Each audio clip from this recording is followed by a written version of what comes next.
Alright, welcome back ladies and gentlemen, boys and girls to TCG Cast, and we're going to be talking about our top 5 villain cards that we expect to be very popular during the release weekend of Star Wars Unlimited. Again, we want to make sure everyone knows these are not based specifically on the price point, the meta. We just want to pick 5 cards that we think a lot of people are going to be searching for, so that way when you go to your events, when you crack your booster boxes, if you see one of these, you know you've got something fun, and you can choose to sell it, trade it, put it in a deck, but it's just kind of fun to see cards and go, oh yeah, these are going to be awesome. So first up, we want to talk about the legendary Boba Fett unit. So this is a 3 resource cost, 3 attack, 5 HP on attack. If this unit is attacking an exhausted unit that didn't enter play this round, deal 3 damage to the defender. So this is going to be popular for a couple of reasons. 1, Boba Fett is cool. 2, the artwork is pretty cool too.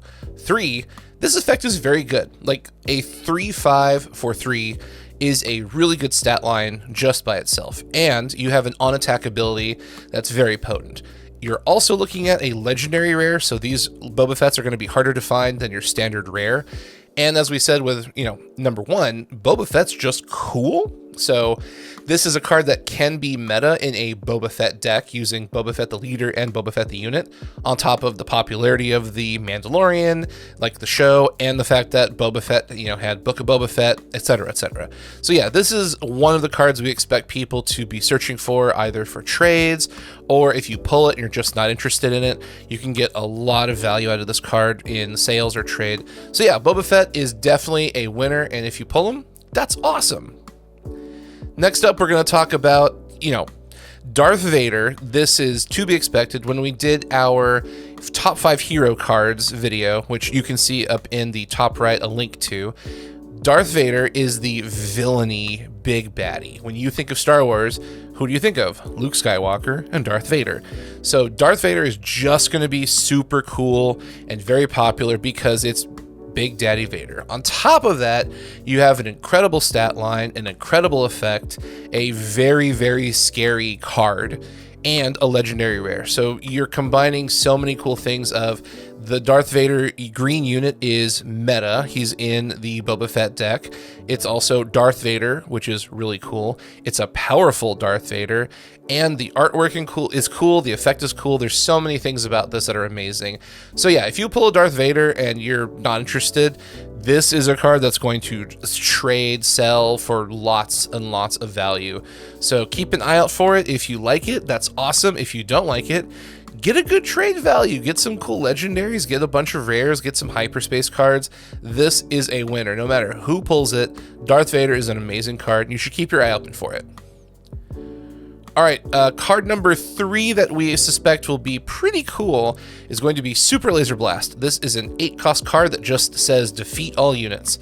Now, we want to mention a couple things. This may or may not be super popular due to meta. There's no major meta-defining card that uses like the Super Laser Blast. It can be used in Iden Control, and there's a lot of cool things that this can do, but we just think this is going to be a fun card because A, it works super well in Twin Suns, B, it's the only, in Magic terms, it's called a Wrath of God, where you just defeat everything, destroy everything, whatever terminology you want to use, one card clears everyone's board. Nothing is alive, everything is gone, you got to start from scratch, and it's a legendary that does that, and it's the only legendary that does that.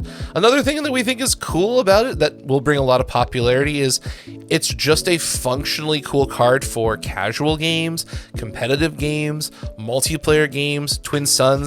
Simple effects are usually the most powerful, and defeating all units for 8 resources in Villainy is cool. So we suspect that this will be a very popular card if you pull it, or if you go to your locals, people will be looking for it as well. So keep an eye open for the Super Laser Blast. All right, card number 4 in our top 5 is going to be Count Dooku. Again, similar to Vader and Boba, this is just a character that is beloved. Count Dooku is really cool, and the effect on this card is fantastic.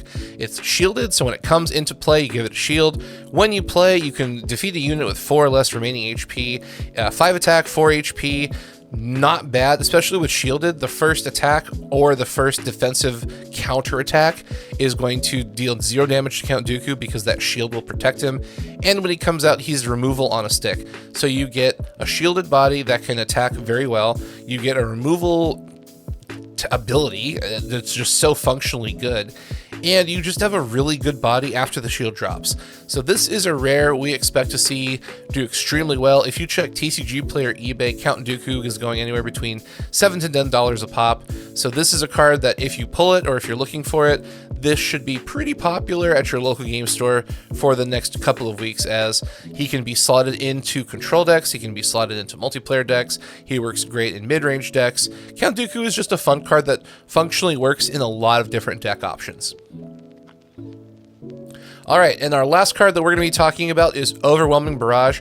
Now, this is going to be an interesting one. So this card is an uncommon, so it's very, very easy to find in your booster packs. The uncommon version is actually not the version we think is going to be extremely popular. It's the Hyperspace and the Hyperfoil that we think are going to be incredibly desirable throughout the course of the entire game. And the reason why is this is actually one of the best removal cards in the game. So you give a friendly unit +2/+2 for this phase, then it deals damage equal to its power, divided as you choose among any number of other units. So the effect is very powerful. The card itself is not prohibitively rare, but if you or someone you know pulls a Hyperspace or a Hyperfoil of this card, that is going to be a very desirable thing, because Overwhelming Barrage is a meta card. It does go into Villainy green decks. It works really, really well with Iden. It can work really, really well with Boba. It just slots into pretty much any green Villainy deck that's ever going to be printed. And although the base rarity is not going to be super popular in terms of just, difficulty of acquiring, if you find a foil, a Hyperspace, or a Hyperfoil, that's really what people are going to be searching for. So best of luck if you're able to pull a Hyperspace or higher rarity. Good on you. That card is going to be worth quite a bit in trade or sell value.